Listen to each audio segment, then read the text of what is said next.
Welcome to the Base Face Network.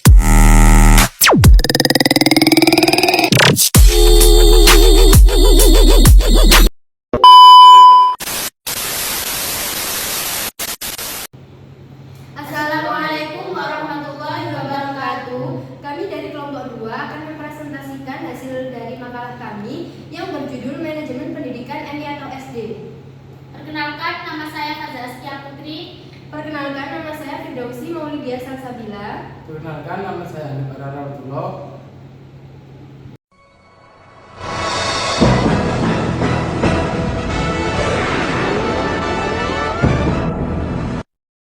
A. Pengertian manajemen pendidikan MI atau SD. Manajemen merupakan kekuatan utama di dalam setiap organisasi yang mengkoordinasikan aktivitas diri berbagai sistem untuk mencapai tujuan organisasi.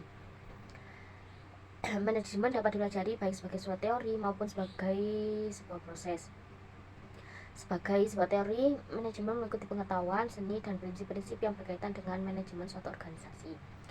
Manajemen dapat didefinisikan sebagai proses yang terdiri dari perencanaan, pengorganisasian, pelaksanaan, pengontrolan, penentuan, dan pemenuhan tujuan yang telah ditetapkan dengan menggunakan orang-orang dengan sumber daya yang lain. Sekolah dasar merupakan lembaga sosial yang mempunyai tujuan tertentu yang telah ditetapkan. Tujuan utama sekolah dasar adalah untuk memberikan pendidikan berkualitas bagi siswa sekolah dasar. Sekolah dasar punya personel mereka sendiri termasuk dalam sumber daya manusia. Kepala sekolah harus merencanakan dengan matang, mengatur sumber daya manusia dan material yang ada dengan menggunakan sumber daya material mungkin seperti sekolah, ruang kelas, dan lain-lain. Kepala sekolah harus mengarahkan orang, mengendalikan dan membantu operasional sekolah dan pengambilan keputusan. Modal yang dibutuhkan mengevaluasi kemajuan dan pencapaian. Secara singkat, manajemen sekolah harus mengelola sumber daya manusia, sumber daya material, dan sumber daya keuangan untuk mencapai tujuan. Oleh karena itu, manajemen pendidikan secara umum dapat dipahami sebagai suatu proses perencanaan, pengorganisasian, pelaksanaan, dan pengawasan terhadap pengelolaan sumber daya yang dapat berupa manusia, uang, bahan, metode, mesin, pasar, dan segala sesuatu guna mencapai tujuan yang efektif. Oleh karena itu, manajemen pendidikan atau manajemen sekolah tidak hanya berkaitan dengan cara pengelolaan sekolah saja, tapi berkaitan dengan seluruh kegiatan sekolah, baik dari segi perencanaan materi, pengarahan, maupun kurikulum. Setiap organisasi seperti sekolah atau organisasi non-sekolah harus memiliki sistem manajemen. Menurut Undang-Undang Republik Indonesia Nomor 20 Tahun 2003 tentang Sistem Pendidikan Nasional, Pasal 17 adalah pendidikan dasar merupakan jenjang pendidikan yang mendasari pendidikan menengah. Pendidikan dasar berupa sekolah dasar dan madrasah ibtidaiyah atau MI atau bentuk lain yang sederajat serta perguruan tinggi atau madrasah sanawiyah atau bentuk lain yang sederajat. Yang B. Aspek-aspek manajemen MI atau SD. Berikut aspek penting dalam manajemen pendidikan di Indonesia. Yang pertama, perencanaan. Manajemen pendidikan melibatkan perencanaan yang sistematis untuk mencapai tujuan pendidikan yang telah ditentukan. Hal ini meliputi perencanaan kurikulum, perencanaan kegiatan belajar mengajar, perencanaan pengembangan sumber daya manusia, serta perencanaan pengelolaan sumber daya fisik dan keuangan. Yang kedua, pengorganisasian. Manajemen pendidikan berkaitan dengan pengorganisasian efektif struktur organisasi lembaga pendidikan. Hal ini mencakup pemberian tugas dan tanggung jawab. Yang ketiga, pelaksanaan. Manajemen pendidikan melibatkan pelaksanaan kegiatan yang direncanakan, meliputi penetapan jadwal akademik, penerapan kurikulum, pengelolaan kelas, pendampingan dan pengembangan guru, serta penyelenggara kegiatan ekstrakurikuler.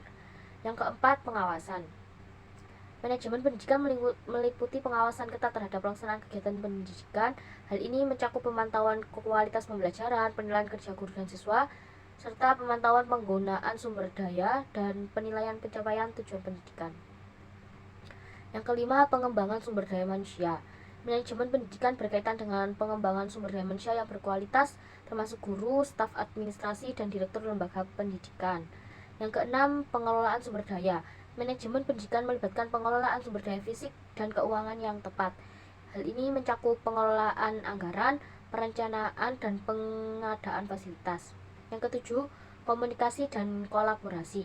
Manajemen pendidikan melibatkan komunikasi dan kerjasama yang efektif antara seluruh pemangku kepentingan termasuk guru, siswa, orang tua, staf administrasi, dan pihak eksternal. Komunikasi yang baik dan kerjasama yang erat dapat meningkatkan efisiensi dan kualitas pendidikan. Tujuan dan target manajemen pendidikan MI atau SD. Tujuan sendiri memiliki arti suatu hal yang ingin dicapai dalam jangka waktu suatu perencanaan. Dalam melakukan suatu hal, pasti terdapat tujuan yang ingin ditempuh. Begitupun dengan adanya manajemen pendidikan MI atau SD, juga memiliki tujuan yang diharapkan penuh oleh pihak lembaga. Nah, tujuan berbeda dengan target. Tujuan memiliki arti hasil yang lebih umum, sedangkan target memiliki hasil yang lebih khusus. Adapun tujuan manajemen pendidikan MI atau SD adalah kegiatan yang dilakukan untuk mencapai pengelolaan pendidikan yang optimal. Maksudnya, agar pendidikan berhasil dibangun sebagai partisipasi bagi kemajuan bangsa dalam berbagai aspek, yaitu aspek sosial, budaya, ekonomi, dan politik. Sebagai manajemen, pendidikan memiliki target, begitu pula sebaliknya. Sebagai pendidikan, manajemen memiliki target. Dengan demikian, target manajemen pendidikan yaitu memanusiakan manusia melalui pendidikan dengan serangkaian tahapan fungsi manajemen, ilmu, sistem, proses, dan menjadikannya sebagai profesi yang baik dan benar. Artinya, manajemen pendidikan merupakan suatu proses yang terdiri dari serangkaian tahapan kegiatan untuk mencapai tujuannya. Manajemen pendidikan MI SD bermutu. Peningkatan mutu pendidikan melalui MIS.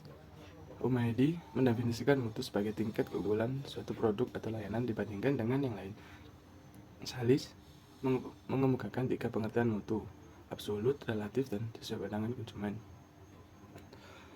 Dalam arti absolut, sesuatu dianggap berkualitas jika memenuhi standar tinggi dan tak terkalahkan. Ini mencerminkan konsep kesempurnaan yang tidak bisa ditawar, seperti kebaikan, keindahan, dan kebenaran. Dalam hal ini, mutu mengindikasikan status dan porsi unggul. Dalam konteks pendidikan, konsep mutu absolut menjadi elit karena hanya sedikit lembaga yang bisa memberikan pendidikan bermutu tinggi, sulit diakses oleh sebagian besar siswa. Lalu, dalam konsep mutu relatif, suatu hal dianggap berkualitas jika memenuhi persyaratan atau standar yang telah diciptakan. Tidak harus yang terbaik, namun harus memenuhi standar, termasuk mencapai tujuan pelanggan. Penilaian berkualitas sangat bergantung pada standarnya, bisa tinggi, sedang, atau rendah. Lalu, dijelaskan lebih lanjut ada 2 aspek mutu relatif, yakni mutu berdasarkan standar dan mutu yang memenuhi kebutuhan pelanggan.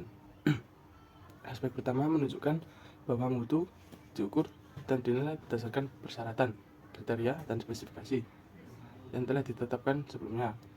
Produsen harus konsisten dalam memenuhi standar ini sebagai hasil tetap sesuai dengan spesifikasi yang telah ditentukan.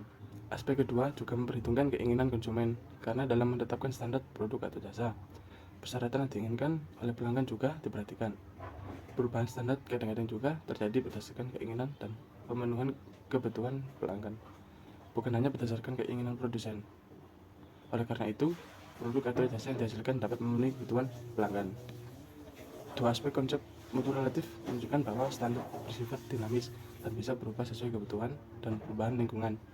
Oleh karena itu, mutu dalam konsep ini terus berkembang dan lembaga bisa berinovasi untuk meningkatkan standar dan spesifikasi sesuai kebutuhan pelanggan. Dalam konteks pendidikan, lembaga pendidikan menghasilkan jasa. Aspek utama kepuasan pelanggan. Aspek utama kepuasan pelanggan ada 2. Pertama, tata layanan pendidikan dan prestasi siswa. Dalam aspek tata layanan pendidikan, kepuasan pelanggan dinilai dari penyelenggaraan pendidikan di lembaga, termasuk layanan bagi siswa dalam proses belajar. Yang kedua, dari sisi prestasi siswa, mutu diukur melalui pencapaian yang sesuai dengan kompetensi yang diharapkan oleh pelanggan. Di Indonesia, konsep mutu absolut tercermin dalam beberapa sekolah unggulan, baik yang didirikan oleh masyarakat maupun oleh pemerintah. Sekolah-sekolah unggulan ini berusaha untuk memiliki ciri khas yang membedakan mereka dari sekolah lain. Audio Jungle.